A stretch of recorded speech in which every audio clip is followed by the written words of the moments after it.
All right, gentlemen. We're glad to have the missing chairman, Brian Omilion, back among us. And, Hello. you know, Brian, it sounds like this was not only an awful flu, but on the bright side was one of the most effective diet methodologies. I mean, we've all been in the checkout aisle at various grocery stores, and we've seen all of the headlines of all of the fad diet magazines: lose 5 pounds in 5 days. And Brian's flu actually delivered on that promise. I didn't even make the promise, but delivered on it. Yep. Delivered. On it. I didn't even ask for it. It just happened. Lord works in mysterious ways. Indeed. We're glad, though, that you're healthy and that you're back, and the pedalboard community is grateful because we've been missing all of those beautiful highlight reels of, you know, these like interstate highways of cables intersecting. So I'm glad that you're healthy, Brian, and that you're back.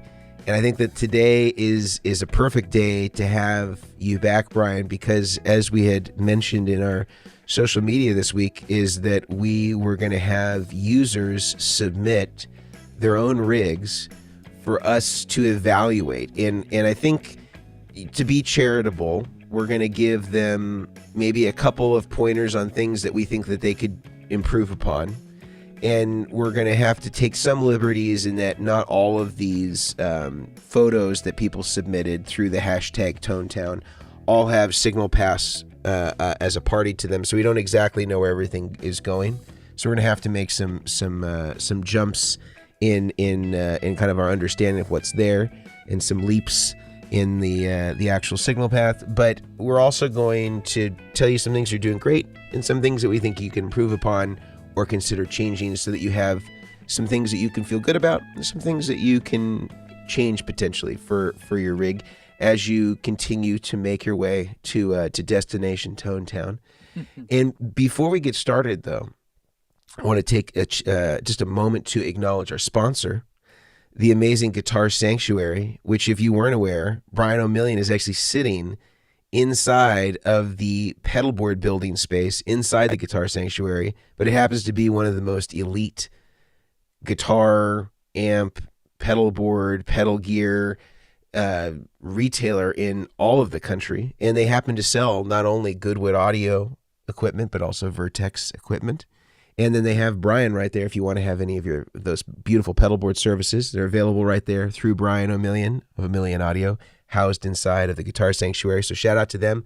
Some of the suggestions we make today might in fact be available at Guitar Sanctuary, so do check them out. We'll have a link in the description if you're watching this on YouTube. And if you're watching or listening on Spotify or any of the other places where you get your podcast, we'll also have a link to the Guitar Sanctuary in the show notes. So please do check that out. So with that said, should we get into the very first submission today? Let's do it. Yep. All right. So now if you're watching on YouTube, of course you'll be able to see exactly what it is that we're talking about. But if you're listening, we're going to do our best to sort of describe to you what is happening in this particular pedal board. And if you want the full multimedia experience, of course, you can always switch over to YouTube. There's no shame in abandoning iTunes or Spotify in order to get the full visual experience. So let's go ahead, and I'm going to share my screen here.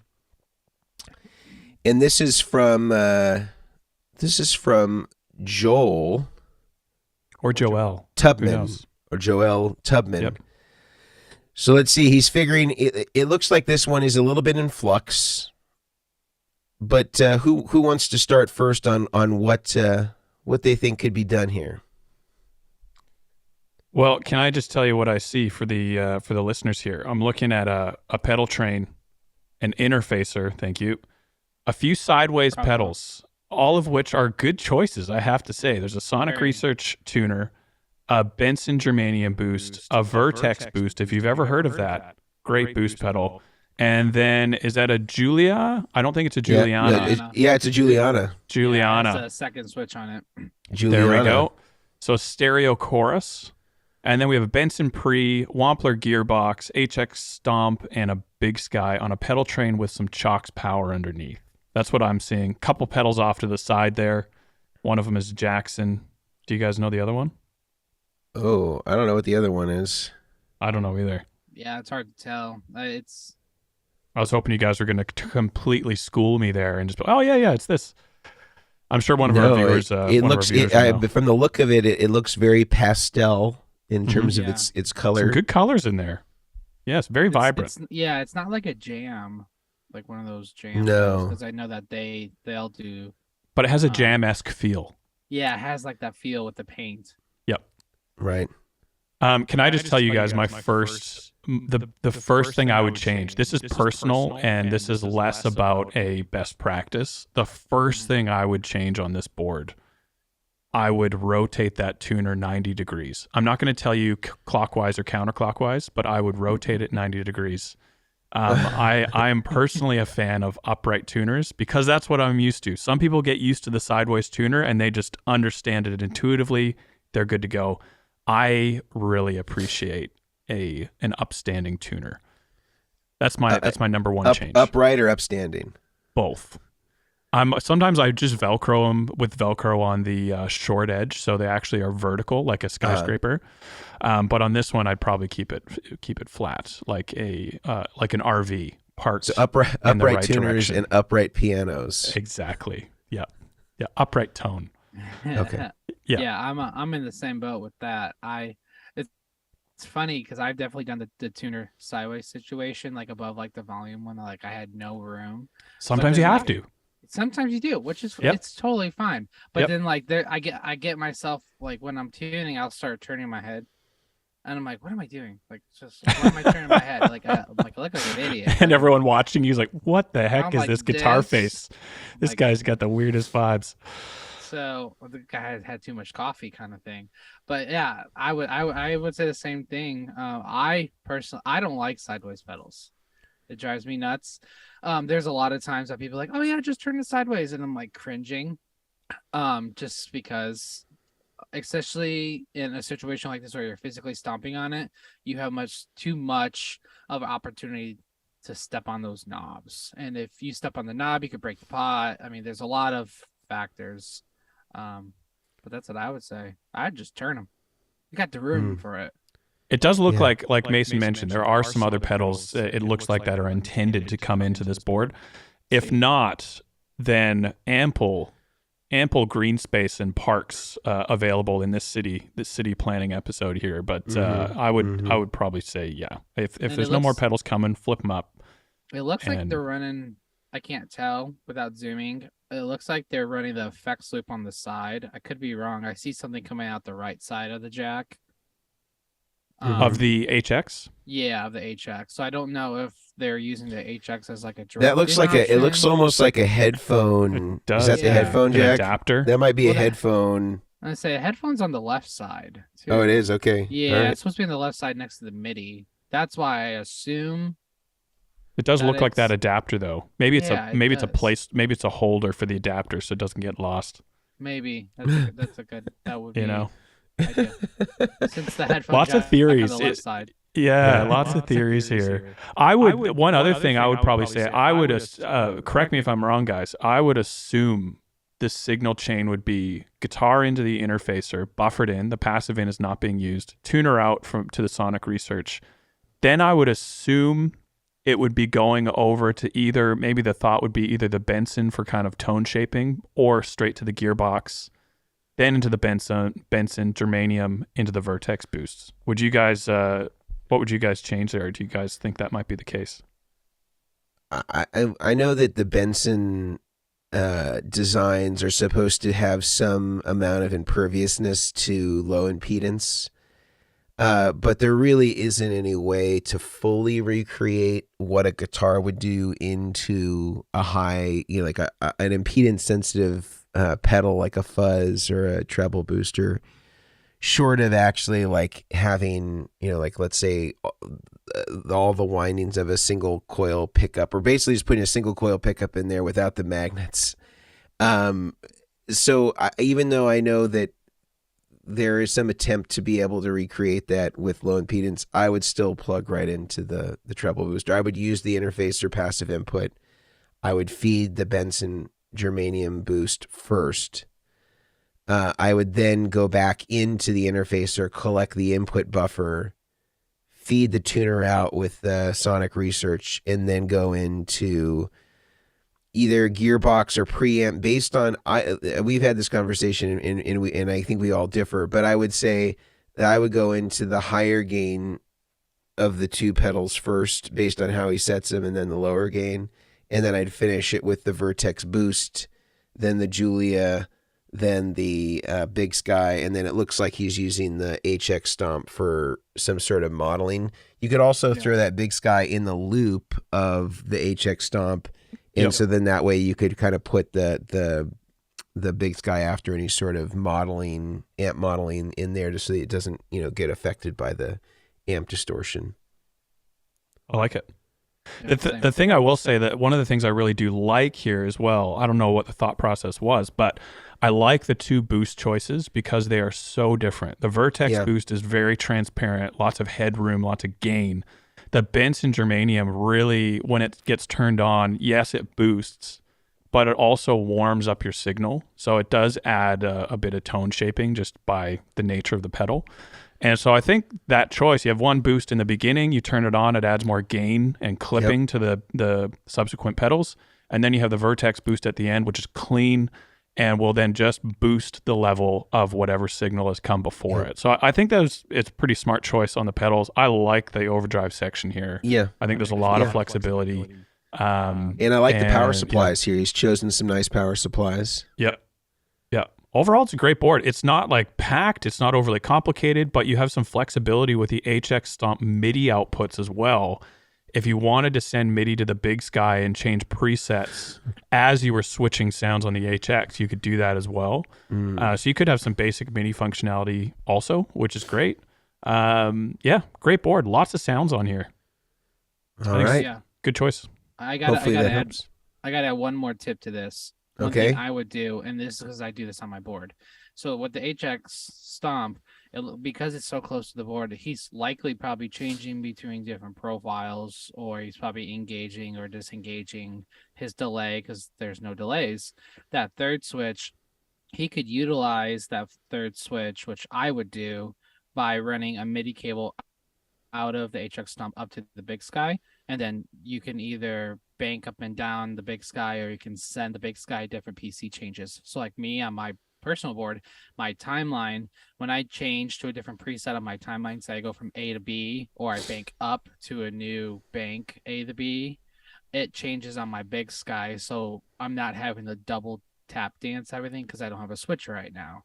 So if he's doing a lot of tap dancing right now, he could cut down on something like that. So I would suggest kind of utilizing that HX Stomp to send MIDI out to the Big Sky. Love it. Great. Cool board. All right. Thanks for that submission, Joel. Let's go to the next one. All right. This one.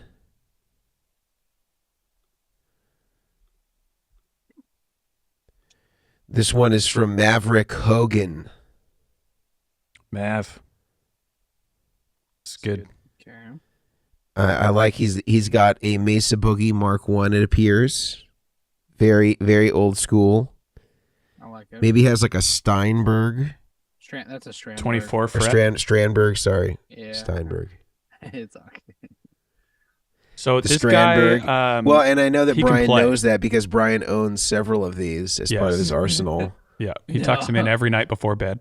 Every single. I think Brian has the scalloped frets though. Yeah. I mean, if you're gonna get one, you got to move quick. And Probably. yeah, I'm definitely a shredder. Yeah. Don't you forget it. Brian, do you want to describe what you're seeing on the pedal board? Yeah. So. For our listeners. Yeah. All right. So if you're listening, it looks like this is an old SKB. I could be wrong. It looks like a plastic like SKB style pedal board without the power strip part in the back, like the old SKBs. You usually had like the patch bay power strip all included. Yeah. I could be wrong. It looks. I can't tell. Is it carpeted, or do you think that's? It looks carpeted, doesn't it? It looks carpeted because I see the screw holes to where like you could actually pull it up and probably put another deck in or something. But Okay. yeah, it's some kind of like car carpet. I can't really tell what this top pedal in the right corner is. It's not Maybe a Maybe really. mute? it's is it just like a maybe an A B? You know what? I bet it's the amp channel switching for the boogie. Oh, yeah, okay. That would make sense because there is an LED, so it's a foot switch, it's an enclosure. I don't know. I think maybe that's like a It looks like a it's a generic 1590 B 15. enclosure. Yeah. Yeah, But so it has a yeah, single foot switch. yeah, because you can see he's got that tweed cable going out of the foot switch jack of the Mesa Boogie Mark One, because the input jack and the foot switch jack are stacked on top of each other on the Yeah. Mesa Oh, Boogie yep, Mark yep. One. Yeah, and the foot switch jack's on the Yeah, bottom always. yeah. So yeah, So it's an amp channel switcher. It looks to be with the LED, and then there is it looks like a really generic four pass through. yeah, like a four cable like method kind yeah, of junction box there. yeah. It's Little a junction interface box. box. Is and I can't read the name.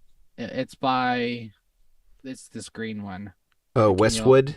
Yeah, the Westwood. I That's haven't heard what that is. Earthquaker, The isn't it? Oh, it looks Earthquaker. like an Earthquaker pedal, Yeah, it's an Earthquaker Westwood. and then an Yeah, so- afterneath. And then underneath by Earthquaker, and then a good old Polytune. Is that a Polytune? I can't tell.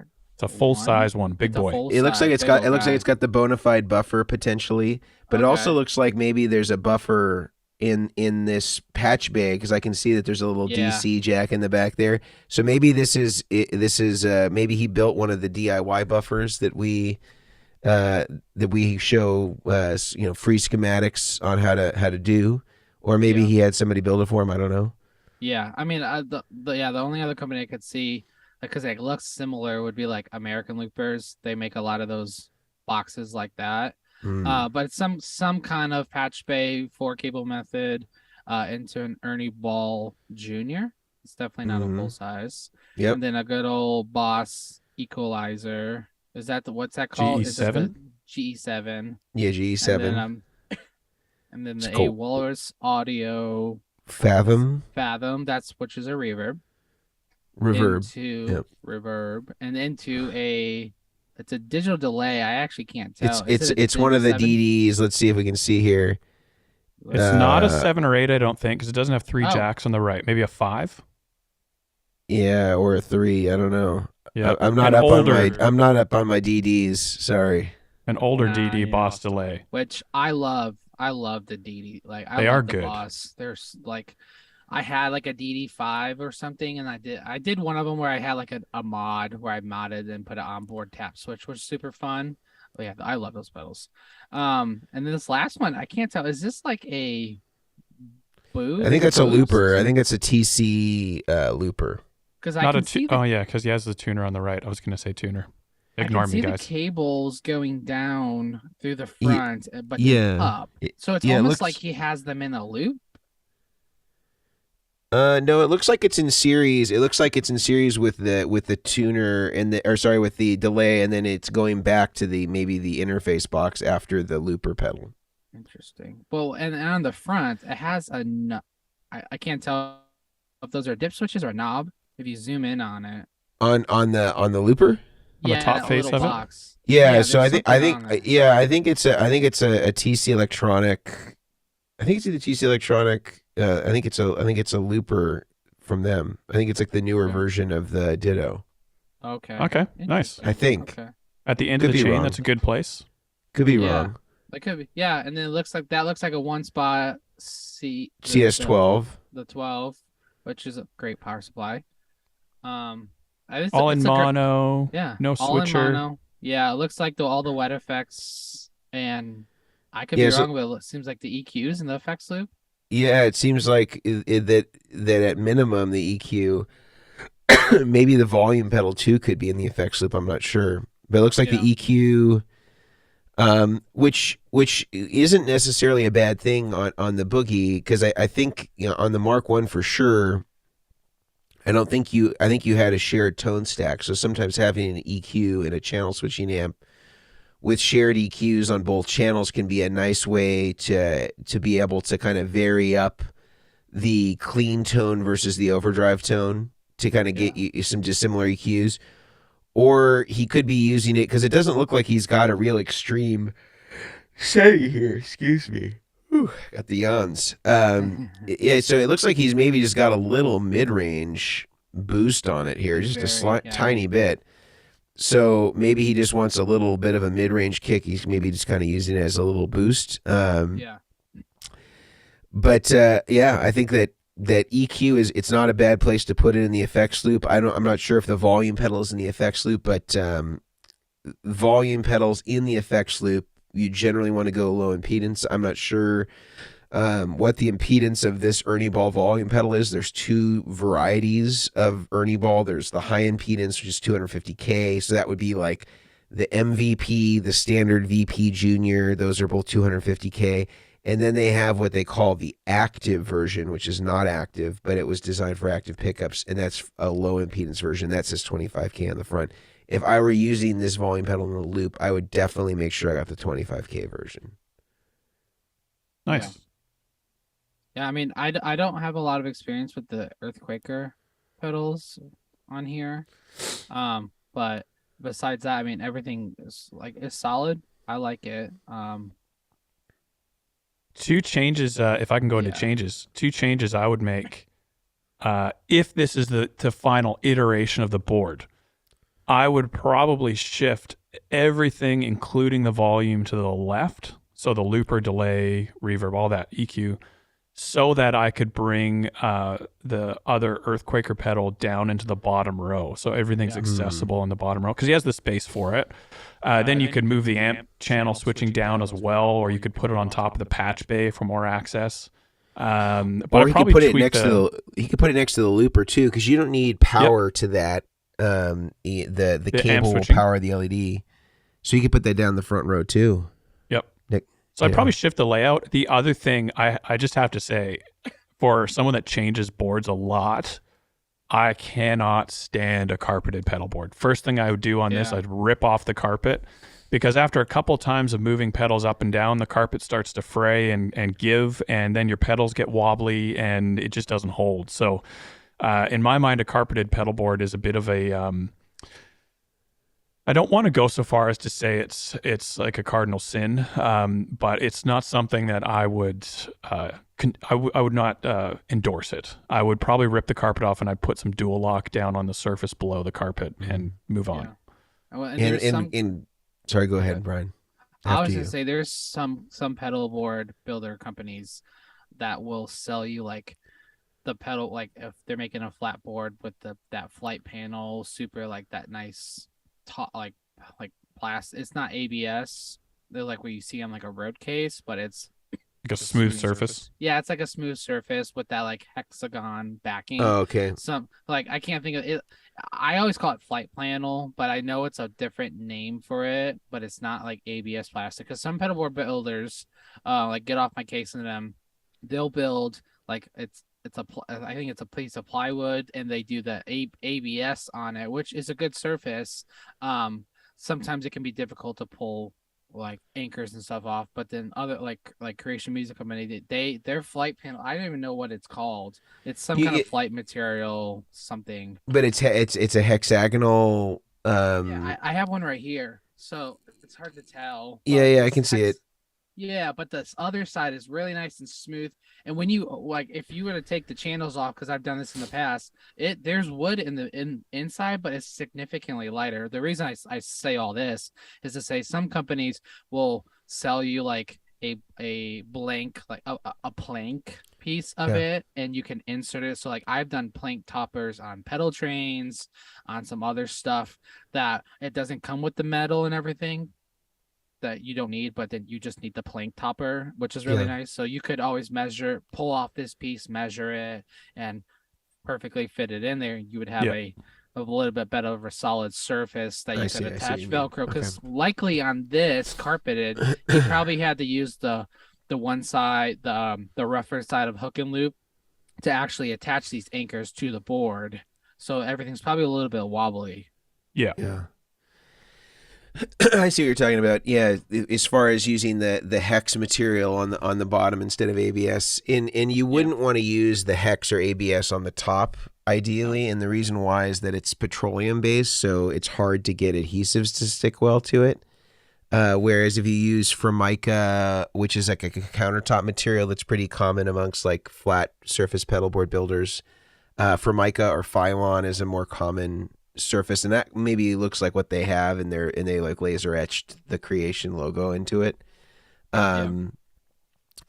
But yeah, you could definitely. It looks like there's like either some sort of rivets or wood screws of some kind that's holding in the carpeted part of the pedalboard. If you did want to, I mean, if you're like Grant and you can't stand carpet, even in Grant's house, he's hardwood floors, wall to wall. Sometimes if that's not an option, it's just straight up plywood. Just get rid of the carpet. Yep, he just has some of those, just some of the little nails just sticking up still out of the floorboards. I will say though, if you have a pedal board by a company that used ABS plastic on the top, do not use WD-40 to clean it, because you'll never get Velcro or dual lock to really stick to it again. I had someone that he had a beautiful board built, and then he's like, I cleaned it with WD-40 so it's perfectly clean, and I was like, I literally stuck the pedal on it and it dropped off, and he's like, oh no, and I reached out to the company and they're like, oh yeah, you're screwed.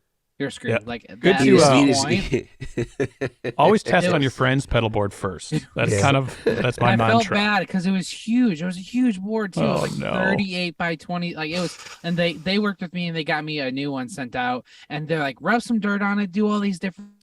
Oh yeah, I remember this. Like, I remember that. It was just the one where you drag it behind your car. Yeah, well, he was like, rough it up a little bit, and I was like, guys, at this point, can we just have a new one built? But yeah, just like WD-40 on like a road case for your amp or something, great. It's totally fine. Like, yeah, because you're not gonna stick Velcro to it, but don't do it on a pedalboard surface. That sucker will be If you do have ABS and you want it to stick better with Velcro, you could use like some 1000 grit sandpaper or something like that to kind of rough up the areas where the Velcro is going to be applied, because the petroleum-based stuff, not good for Velcro. And then of course, don't lube it up with the WD-40. My gosh. Good advice. Very good advice. Yep. Be judicious with the pedalboard lube. Yeah. I think, awesome. Are you guys happy with this board? There's a second picture here. Is there anything additional in the second picture? Is it just I didn't screenshot the second picture, so I apologize, Maverick. From memory, I don't think there was any additional gear pictured. I think we're good. Yep. All right. Let's go to the next one. Let's see what we got here. All right. Go. Brian's going to love this one, I can already tell. Is this the one where this is a bit of an admiring of Brian's work? No, just because it's got the ruby on there, and we know how much Brian. Brian doesn't like it. Hey, Brian doesn't like the ruby. Doesn't like the dream. Just not a fan. He's living the dream. Yeah, the past 2 weeks I have been. All right, so this is Aussie Camps 20. This is his submission to Tone Town. He's got. He's got 3 rows. He's got cinnamon Altoids first, just to keep the breath smelling fresh and natural. Yep. Cinnamon. He's got a Big Sky, a Timeline, and an Ego going left to right on the top row. Second from the top, middle row. He's got a Ruby. It looks like in stereo. A Julia, a Prism, a Electro Harmonics tuner, an EP booster, and then front row he's got a Bonsai, a Kilt, a Morning Glory, a Mini Dunlop Volume X, and a Morningstar MC6. That's MC8. Or sorry, MC8. And what is the and it looks like also he maybe has a Morningstar. I can kind of see it in the very top back underneath the pedal board. That ML5. Oh, yeah, good eye. Do you guys have a sense of what pedal board surface this is? Is this like a rock board? I was going to ask you guys. It's a rock board for sure. Okay. Yeah. So if you want a board that really rocks, get the rock board from Warwick, because nothing's going to rock harder than I mean, it's in the name. So it's in the name. You got to trust it. But if you put it something in the middle and it teeter-totters, then is it a rock? Oh, there we go. That's the teeter board. That's their V2. Yeah. the teeter totter. Yeah. No, I like this. I like this the whole. I mean, I've played on all of these pedals before. I don't have a lot of experience with the Morningstar stuff. Actually, I need to get more experience with them. What's your experience with the Electro-Harmonix tuner? Is my real question. Mine is 0. Yeah, actually, I gotta take that back and say I don't have any. I honestly didn't even know that they made a tuner. Like, so you don't have like a tone evaluation of it? No, I've never. I mean, let's be honest. I didn't know that they had a tuner, so I've never seen one of these in my life. He is running it off the split of the DVP4 though, so tonally it's not in his signal chain, but he is splitting his signal passively as well. That could be our first area of perversion. What a way to phrase it. I like that. Yeah, it's well. We can get into that. What would you say though? Let's start first with assets. What are 3 things that Aussie Camps 20 does a great job at? I'm just looking over. Well, I think the first thing that we cables, have to, first of all, I mean, we got to applaud him on that. He's got square plugs here. Plugs. Yeah, like and he's got fresh breath. And when someone's talking close, if they're invading my personal space, the first thing I want to smell is cinnamon. And so I have to also applaud him there. So thank you for that. That would be number 2. And it looks like he's plugging into his Wampler Ego compressor. I could be wrong. There might be a patch bay on the right-hand side, but we can't really see that. So I think we could assume it looks like it's right on the edge there. I don't see any cables coming out of it. So I think he's plugging into his Ego compressor, which is good. I mean, good compressor. Yeah. I mean, I also appreciate the masking tape for the settings, or the masking tape for the settings here over his pedals. And if you're not able to see this on the JHS Bonsai Kilt and Morning Glory, there's a strip of 2-inch or 1.5-inch masking tape across the center, right above the foot switch of each of these 3 pedals, and then has kind of his approximate desired settings for the pedals on there, and that's old school. You know, I appreciate sort of the analog approach to remembering which settings are going to be the right ones to use. I also want to just point out that in the top right-hand corner on Aussie Camps 20, it looks like he has some sunscreen. So I also just want to appreciate that he's being conscientious to wearing sunblock. It's important to have that on. You don't want skin cancer. This is an indoor pedalboard, though. It doesn't look like it's been taken outside. So, I mean, maybe he's being too cautious. I don't know. He wears sunscreen only indoors. Exactly. If I can, just because I love to disagree, not with you necessarily, Mason, but I like to have different varying viewpoints. Just to go back one step, I personally disagree with the Scotch tape method of remembering settings, and I'll tell you why. Okay. I think as a guitar player, the Ruby is on there, so this kind of throws out my whole opinion, but I do think in general, as musicians who are trying to learn a pedalboard, which settings swing over time depending on different variables. If you're using a real tube amp, the tube's, starting to wear down, and maybe guitar strings. Like there's variables to a guitar. So your settings do swing quite a bit, would you say? You're setting, maybe not quite a bit, but your settings swing. And I think it's really good practice to learn how to tweak your settings by ear. Whereas I've been in the spot where this is where I run my overdrive. This is where the tone is always set and it doesn't sound right. I don't go to the pedal necessarily to tweak. I'm like, what is the other variable? And I need to change my amp. I need to change, which isn't wrong in and of itself. I think the mindset of, though, learning to listen to your pedalboard and change rather than go to predetermined settings, which tend to be rigid, I think can get you. This is a little further out there. I know I'm going a bit off topic, but it's something that I would change on the board. I would not do this on my board because I want to learn the art of listening to my pedalboard and tweaking accordingly as we go. I'm So going to hot leave you guys take, with that thought hot because my take. computer's about to die. I'm going to get my charger. Grant just admitted that he is a swinger. You heard it here on the podcast first. Yeah. I'm glad my wife doesn't listen to this podcast. She is not into this type of thing. He will swap settings left, right, and center. Oh my gosh! I will say though, the Morning Glory has a red remote attached. Oh yeah, we can see that little TRS. Yeah, I can't tell though where it's going into because it's not going into the MC8 currently. Or it might be. That might be what that really big long cable going into. Because the MCA, if you don't know, this is like the few things I know about it. The MC8 can do like the channel red remote switching, which the MC6 I don't think can do. Okay. Because it was the first version. So utilizing that Morning Glory, that the red side is really good. I always tell people, like, if you have those JHS pedals that have the red remotes, it's always cool to mess with it because you may find out that you don't need another overdrive. You're just utilizing that red remote side. Right. But I mean, all around, I love this board. I love the Ruby. I love the Prism. That's the cool thing about the Prism. And I'm gonna with the Prism is that it looks 1, 2, 3 because it's ML5 is 5 loops. I'm gonna assume all the JHS and the EP booster are in the ML5 and maybe the Julia. I could be wrong. Yep.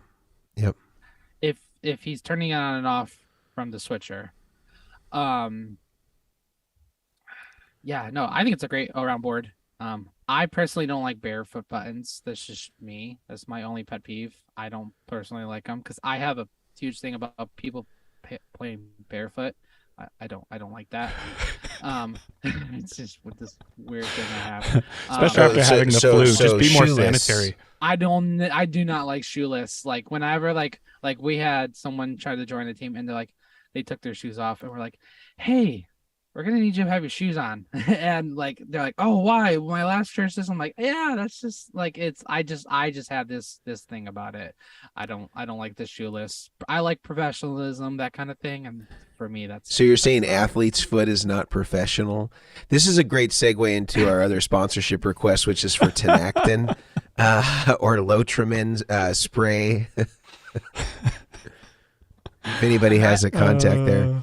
I might get a lot of flack about that. I just don't like it. And like, even when I play at home, when I practice, I literally put shoes on with the practice because like, first off, like stepping on those switches, like that's going to hurt your feet. So like, I understand the barefoot button things, but like if you have barefoot buttons and you have shoes on, it, to me, it's redundant. I've seen the tall barefoot buttons, which are okay. Like if you're trying to like step up over, like I did a build for someone where he had like, it was really, really tight, so we put one on there. Like, that's fine. I just, that's just me. That's my rant.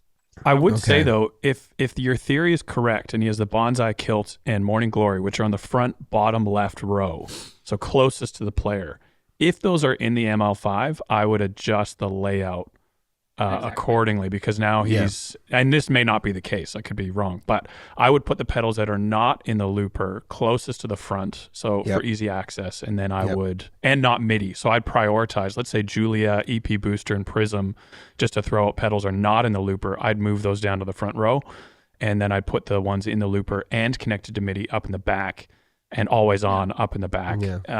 So I would tweak the layout if that was the case. It may not be, but the other thing I do have to say about Morningstar, 'cause I don't know if you guys chatted about this while I'm getting my charger. Morningstar does a very good job of making MIDI accessible to a first-time user. Yes. I would say you guys, everyone listening knows we're all huge RJM fans, but RJM has sacrificed a little bit of easy access and usability for more features, which I appreciate. But Morningstar has less features, but if you're getting into MIDI for the first time and you don't need in-depth features, their app, the way they have it laid out, how they get you to program, it's very intuitive, and I really appreciate that that side of Morningstar.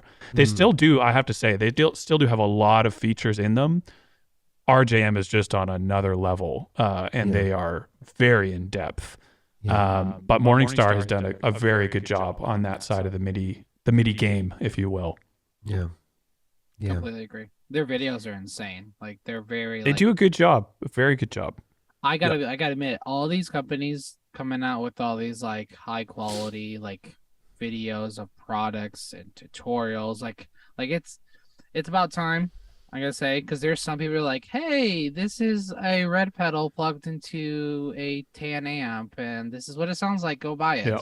We're all turning in, everyone's turning into tech companies now, or content creators, and then pedal makers. I mean, let's be honest, it's JHS setting the standard for that JHS show and everything. The Maris LVX? Did you guys see the LVX? The video was like a production. I thought it was like a freaking Lincoln like commercial, like Interstellar 2. Interstellar, yes. Like it where was is Matthew amazing. McConaughey? Like exactly. Come on. All right. Come on. He did a cameo in that one. If you look carefully, he's way in the back right corner. Way in the back. But yeah, no, I mean like the fact like that Morningstar, like I remember reaching out to them a couple of years ago talking about like, hey, like, you know, if you ever need tutorials, that kind of stuff, like this is some of the stuff that I do. And they're like, hey, we're working on some stuff. Stay tuned. And like, since they've come out with it, I'm just like I could not put out the quality that they are putting out for these overviews and everything. And like, just like, it makes you like lose track of time of how simple it is. And it's like, oh, that was only a 2-minute video. Wow. That was really simple. So yeah, I applaud them and how great their stuff is. Yep. And Brian, would you stick with the Ruby, or would you, on this board, would you swap out for a Dream? The UA effects, for those that don't know what we're talking about, the amp and cab sim. Yeah, it kind of depends on his guitar. I tell people like the UA stuff is amazing. I have the Dream on my board. It's somewhere around here. It's a work in progress. But I have the Dream on because it reacts really well with my Gretsch Duo Jet and my Falcon that I have. But like the Ruby reacts really well with the Duesenbergs and some offset Jazzmasters. So it kind of depends on the guitar. I mean, the Ruby is it's a AC30, you know, and it sounds like an AC30, but I'm on the Dream train boat right now. The Dream boat. So the thing is it's not a bad pedal. It's just a matter of how you set your overdrives, which we can see, and the type of type of guitar that you're running, because the pickups will react significantly different. Like my 61 Strat reacts significantly different than my Duo Jet. So like it just depends really. That's where I would have settings like marked like that, those knobs. You could put a piece of tape. If you're running two different guitars, you could do a little split and be like, these are the knob settings for this guitar and these are the settings for this guitar, because that's where you'll start to see your difference. Is a lot of people will change their overdrives, but your overdrive settings are ideally where you want them. It's just a matter of your amp settings. I also appreciate here that he's gone the double boost methodology where he's got EP and Prism. I'd presume here, and I know that, you know, the classic way of using an EP booster would be to put it right before the delay if you wanted it to most emulate what an Echoplex preamp would do. However, I defy that with the EP booster, and I like using it to add more gain to other pedals. I think it actually sounds really good doing that. So maybe in this rig, he's using that up front and then using the Prism as kind of the output section boost for more, more level.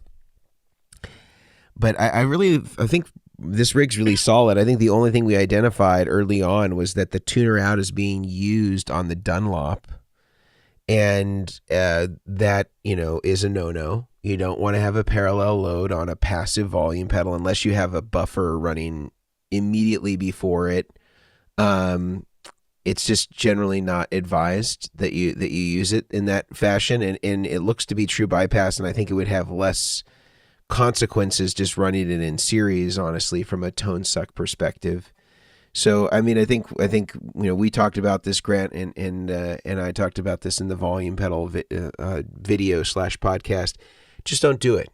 Friends don't let friends use parallel tuners modes out of the tuner out of a passive volume pedal. It's as simple as that. Just don't do it.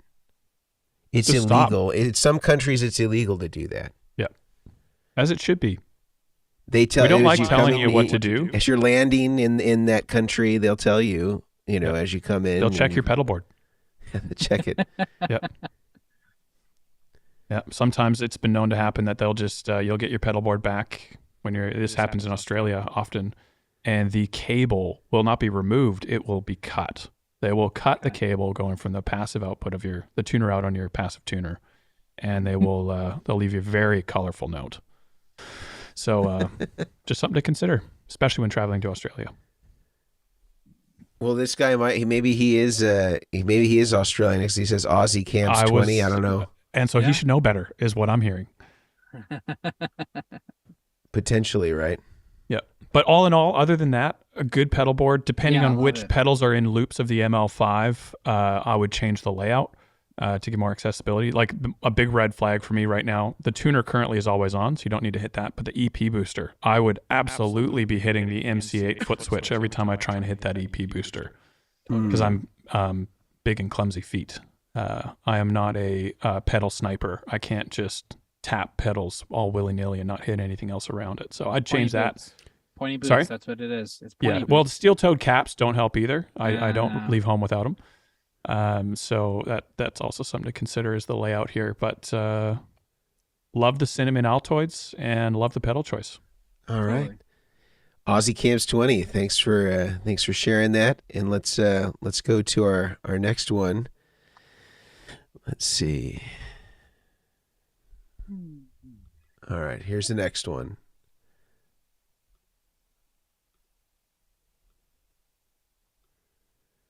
Okay. Oh, Seth builds rigs. Seth builds rigs. Just a little update on a big board. This is cool. I'm curious of how he is running all those pedals in the that are on the front row, if anything is in the effects loops of the HX effects. Well, firstly, we should talk about what we're seeing here. Yeah, let's talk about it. For the people that are listening. So, I mean, there's an HX effects. There's a Boss RV500, both in the back row. These are both, larger pedals, especially the HX effects. Another Sonic Research tuner. Thank you. DVP4, a mini volume in the back, an MC6.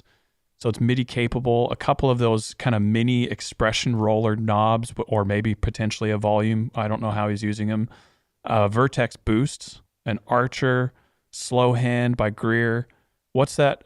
LA Southland. Sorry. Southland by Greer. You're just thinking about Eric Clapton. I am, man. I am. And then beside that, is that another Greer? Yeah, it's a Guerrilla Warfare. And then I can't see because of lighting the mini pedal beside that. Yeah, I can't tell what that is. And then an EP booster. And then a Jackson Fuzz. Fuzz. Is this an Aero series board? It's some sort of kind of flat-ish surface pedal board. Yeah, it's got a Strymon power supply, it looks like, underneath. Yeah, and a patch bay underneath to the right as well. Yeah, that's a Creation Aero 24 by 12.5. Sorry, I had to look at my phone because my phone has been blowing up this morning. But it's a Creation Aero 24 by 12.5, and it looks like Ojai's underneath. If you haven't already said that. Yep, yeah, Strymon supplies. Strymon's. I mean, I'd say first of all, Seth right here, he is jam-packed this thing. I think about as compact as you could hope to make this pedal board. Not a lot of unused space. I'll definitely say he's living that. up to his handle, his Instagram handle. Seth does build rigs. I can tell. Yeah. I like this. I also noticed here that he did something that I think is actually really smart. Where if you notice where the Guerrilla Warfare is and the Southland is, those would ordinarily sort of have competing space based on the fact that because they're both made by Greer, they probably have the same hole designation. And sometimes it can be a good trick to offset pedals like that so that the input and output jacks on the respective pedals are sort of as flush to each other as possible. So he's kind of moved the Southland back slightly compared to the Guerrilla Warfare, and I understand that aesthetically it's not as cool in that they don't all line up with the very front row. But what it did allow him to do is be able to fit that extra pedal on there that he ordinarily would have had to make everything wider in order to fit. So he kind of offset the jacks so that the input jack kind of tucked under the output jack of the previous pedal. Smart move. Yeah. And he's using soldered cables, sorry. Soldered cables. Move. Clearly, looks like he's got some SP series pancake plugs and some maybe black SP 500s or something. Yeah, he's topping it off with some green heat shrink, it looks like, on the inside, which there are some, so I get the question all the time. So like 2319 cabling and SP 400s, like you don't have to do heat shrink. If you did like SP 500s, you can do heat shrink. I always like to say, as a practical effect on the inside, do a little bit of heat shrink, even like on the SP 400s, because on the inside you don't want anything moving around or wiggling or fraying or anything. So I like that he did it's just a little. It's not a lot. It's just enough. Like just barely sticking out. Yep. But it's like it's that extra line of precaution that I've started doing on stuff, because tugging and whatever, you're pulling stuff off, and if that cable just even slightly moves, it could dislodge, solder connection can break, like things can happen. So I do like that Seth Builds Rigs did a little extra step for his Tone Town journey. And it will only, the heat shrink, I think it depends on the plug and the diameter of the cable, of course, but it really only will help with lateral movement on something like this. It won't protect you any better from a pull. It'll only help. Yeah, that's true. Side to side. That's true.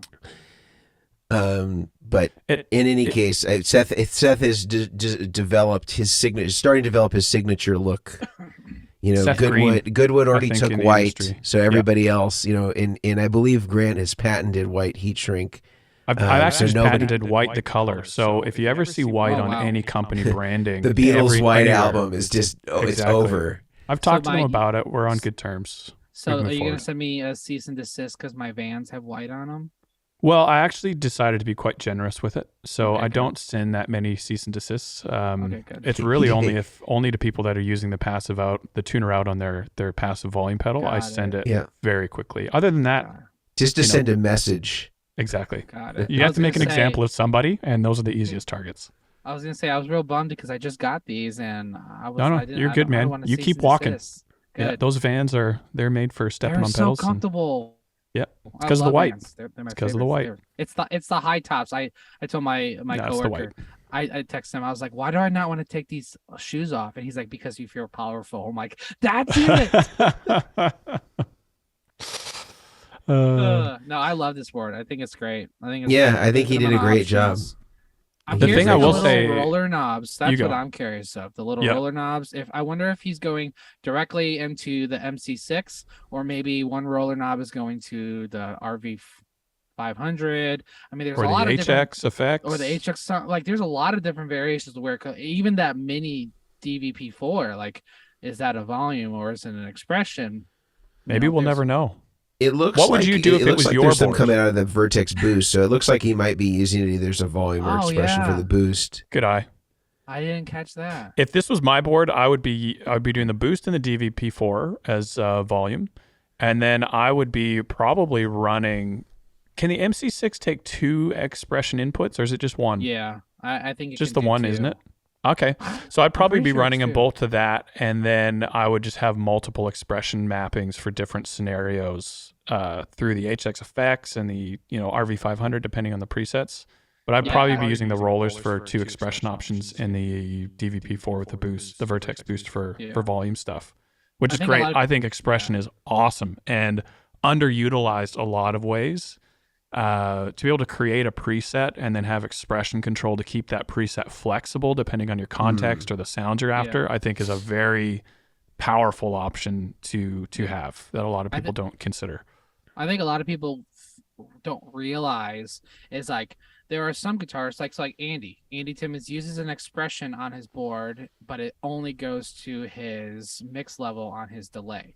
So a lot of people like you have an expression pedal and you have that pedal, and that's all you can do. But there are products out there like the MC6 and 8 and MC3, RJM, all these different companies, Musicom, that you can do expression into the unit, and then you can do expression over MIDI to other devices. Obviously, if it's like a Halo or it's like the Vertex Boost, those are hard jacks that you actually physically have to plug into to do those, and not a lot of these units can do that type of expression yet. I think like the Strymon pedals can do them now that they did that their update. But there are companies like Mission that does an Expressionator. Where Very you can good pedal. do one expression in, and then you can switch between A, B, and C. So if you don't need a fancy switcher to do all these different things, you could get something like that to jump between the three. But you can also remember that MIDI over expression is stupid powerful. Like the rack build I did years ago. Not years ago. I say years ago. It was like 2 years Because ago. it ate that Back rack when I aged was a you, boy. man. Back Yep. in my day. No, I posted a video of it's stupid. I posted a reel and I got the notification last night.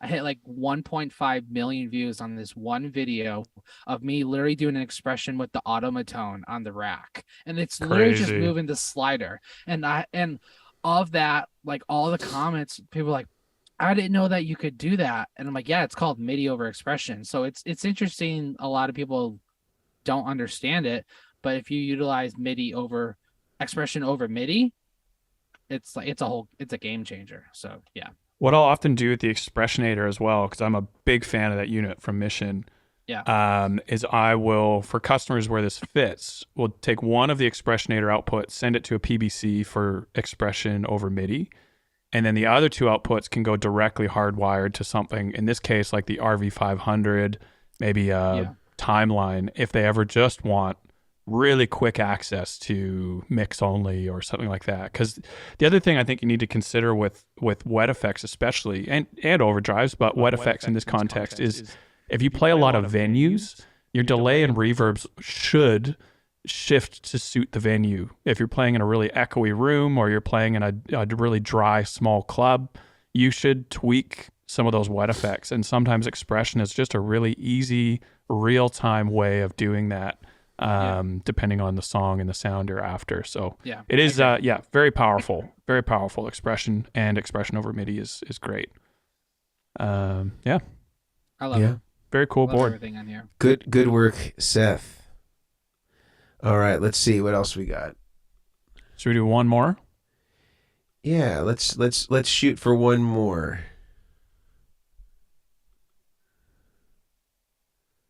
All right.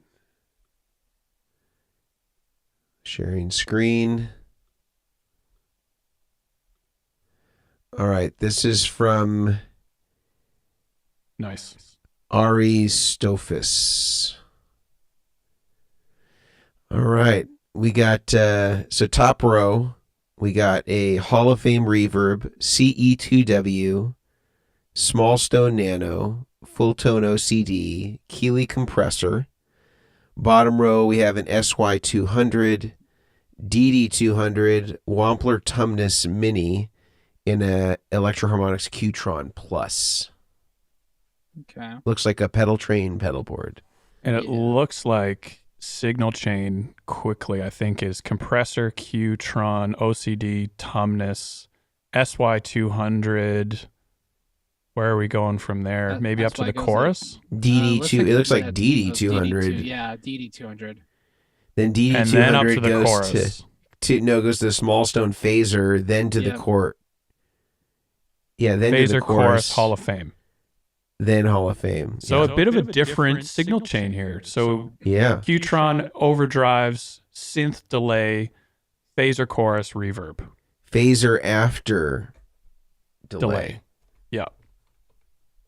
I'm curious what kind of music he plays. Like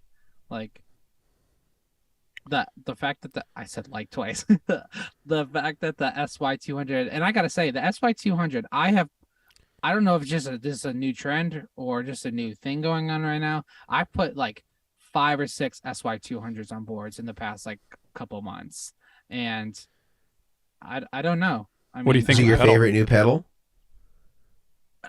the thing is for me is like I'm not a modulation, crazy effects, like, Maris, like Enzo kind of person to like that kind of stuff.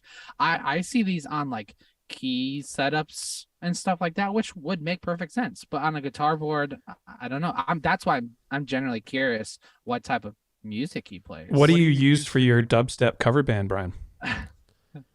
Obviously not the SY200. No, I use like no. Just a tube screamer into a Vox. You're just breaking all the rules in the dubstep world. No, I actually just go reverb pedal into a tube screamer. Yeah. Yep. You've always been a little backwards with the signal chain stuff, haven't you? Always. I like it. I like to be unique. This is a cool board, though. I mean, a signal like chain. it. I don't fully understand the signal chain, but I always like to say, like, if the sound works for you and it gets the result you need, then you definitely don't need someone like myself or anyone in the chairman of the boards to tell you to change if it's working for you. But I would be curious of the logic behind it. But other than that, I mean, I would probably, if this was my board, I would probably be running the OCD at 18 volts to get a bit more headroom. And the Tumnus is a great pedal. I like that. I, as well, similar to Brian, when I'm playing anything guitar, I just find it hard to connect with synth pedals. And that is me. That is not Ari Stofus or Aris Tofus. That's not obviously his problem. He's more creative than I am with his pedals. But I think my first thing would be running the OCD at 18 volts and maybe chucking a buffer at the beginning of the chain. I also personally need a tuner, and I'm not a headstock clip-on tuner fan, so there's not a tuner on this board. Unless I don't know if the SY200 has a built-in tuner, has a screen big enough for one, but I think it does. So maybe he's doing that. But yeah, I think some cool choices. The CE2W is awesome. Yes. The Hall of Fame is pretty good, but I'd probably go, if for that size reverb, I'd probably go with maybe a Boss RV series or a New Neighbor Stereo Wet. I really like that stuff. I was hoping you were going to say New Neighbor. I love the New Neighbor. They make some really cool small footprint wet effects. Hey, the Merce is really great too. I love their Merce. Yeah, the Merce. Yeah. And he's got kind of a cable potpourri here. I see That's a good way of putting it. I was trying to think of a word for it, but that you nailed it. Yeah, he's got like MXR. It looks like maybe a Hosa, a couple of different things here. And not that that's going to be the end of the world here if you have a potpourri of cables. But it's nice to kind of just know that you have sort of a baseline quality throughout. I actually think for the money, the MXR are pretty good. It may have just been like a length thing too, because some of these lengths are longer than others. It makes me think he switches some stuff out. Yeah, like that. He's not fully tied down to the pedals. He kind of caters to what he needs. Yeah. But if I were to do a revision of this board based on what I know to be true for most guitar players, I'd probably go like compressor, Qtron, OCD, Tumnus. Actually, you know what? I go compressor, Qtron, small stone, OCD. This is tough because the synthesizer thing is a tricky one because if you want the guitar to act as a synthesizer, like let's say this guy is a big fan of like the Pat Metheny group or something like that, and he wants his guitar to sound like, like those old Roland like synth guitars or something like that. There would be a case to say that this should go earlier because you're trying to morph the core tone of the guitar and then have everything else be influenced by that. If that's the case, then you could make a case for this to even go earlier in the chain, closer to the front. But we'll just sort of presume that he likes it later. I would still then, after the Tumnus, I would then go to probably the synthesizer, then the chorus, then the delay, and then the reverb. Or you could mix the reverb and delay if you want to explore kind of the differences there. But yeah, I would say this is a little bit of an unusual order based on what we can see. But that doesn't mean that it's wrong. Is the Tumnus going to the That's why I was looking at the cable. It looks like the tumnus does go to the. Okay, Yeah, tumnus goes to SY, and then it goes to the delay, and then the delay goes to the stone. The small stone, which I think is probably the more unusual part. There can be a case for chorus to come after delay. I'm pretty sure Eric Johnson's TC chorus comes after his delays. Okay. I don't know much about the small stone actually. I have only seen him a handful of times. Is that It's a phaser. Okay, that's what I thought. That's what I thought. We're looking at from what I can tell off the screen, it looks like a phaser. Yeah. Can I bring up one change we haven't talked about, which I feel like as rig builders we probably should have talked about a lot sooner.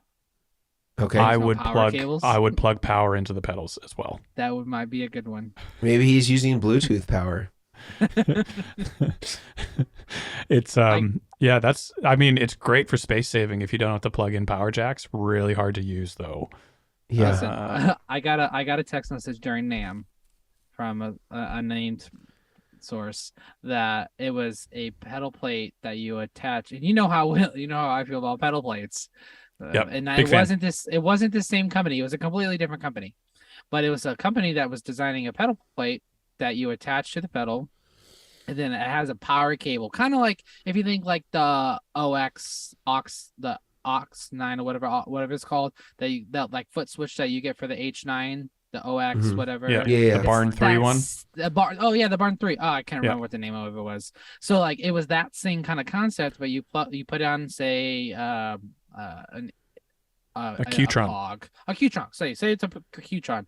The plate attaches to the Qtron, and then there's a little power cable that attaches to it. But then that pedal plate on the bottom side has magnets that just magnetizes to the board, and the board I saw that. It. And I got the text message, and I literally just responded with no.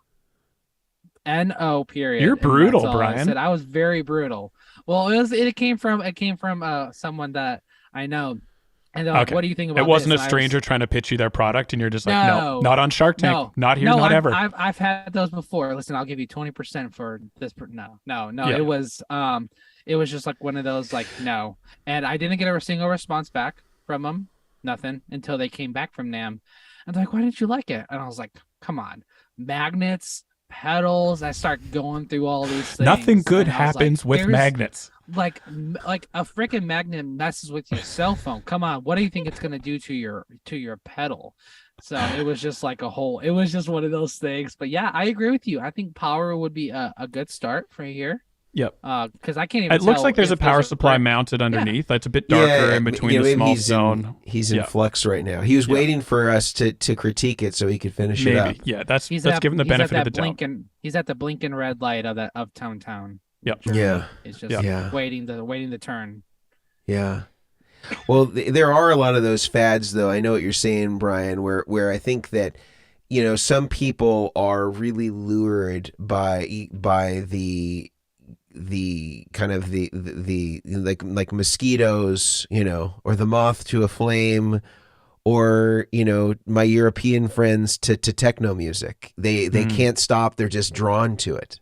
And there's nothing that they can do. It just happens. They can't. Yeah, there's nothing that they can do, and so they get lured in, by the person who's selling the ShamWow or whatever it is.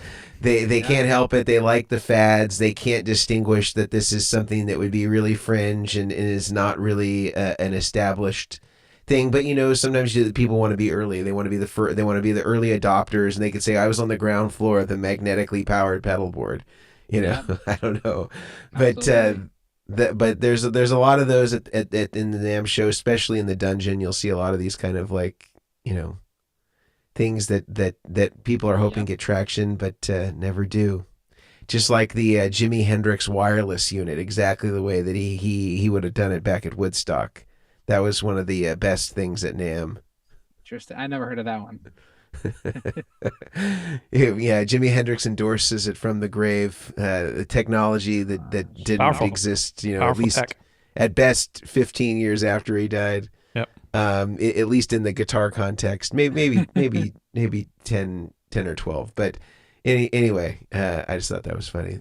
The less known Jimi Hendrix wireless system. just as Jimmy used all of his important recordings. In any case, I think we did a good group of rigs today, and I think that this could be something that maybe we revisit every I might every submit few mine months. next time. I like it. Submit yours, and we would be happy to critique yours. And if you feel like something's coming together and you want to hashtag Tonetown and have us look at it at a future episode, we would certainly be happy to do that and to give it an evaluation and a critique. And I just want to name again that our sponsor of the show is the Guitar Sanctuary, which is the home of Brian Omilion of Omilion Audio. He has bunk beds set up right there in the in his office, where you can see him if you're watching on YouTube. And if any of the products that we talked about today or any of the solutions that we talked about today are of interest to you, whether that's a pedal, a power supply, a pedal board, those are all available over at the Guitar Sanctuary, as well as products from Goodwood Audio and Vertex Effects. Or if you want to employ the services of Brian Omilion, he is located again inside of the Guitar Sanctuary. He eats, sleeps, and lives right there, right where you see him in this office with his filtered water and Dr. Pepper. I actually have a theory on Tonetown. We actually haven't ever been able to talk about where Tonetown is. It's kind of an elusive destination. Right. It's I have like, a working it's like Santa's theory. workshop in the North Pole. Exactly. I have a working theory, and I can't prove this. I can't say it's true or false, but my theory is when we all finally get to Tonetown, maybe on the last episode, whenever that is on Chairmen the Boards, I think we're going to be sitting right beside Brian in the Guitar Sanctuary. My theory is that the Guitar Sanctuary is the destination of Tonetown. Could be. So, I mean, Hey, listen. we'll see in a few years, but Texas roads are very confusing, and there's a lot of them, and there's a lot of crossing overpaths, as you've seen from my reels. I base a lot of my reels off of our roads. So Tonetown, yeah, it's quite a journey, and yeah, if it ends up here, yeah, it's gonna be a lot of road. yeah, it's going to be a long time. A lot of tolls too. Oh, no. A lot of tolls. Tonetown, getting to Tonetown in and of itself takes a toll on you. So It does, on your wallet. well, guys, it was great seeing you again. Until next week, we will adjourn this meeting. And Brian, you showing one last rig here before we finish? This is just the overdrives of one rig. Oh, boy. Wow. It's massive. It's gonna be Dual awesome. overdrives. It's like the None More Black, but then you got like the Timmy. Yeah. Or the new Tim, yeah. The Tim. I guess it's called Nice. Tim, the brother. Yeah. All right, Beautiful. guys. All right, guys. See ya. See ya. See ya.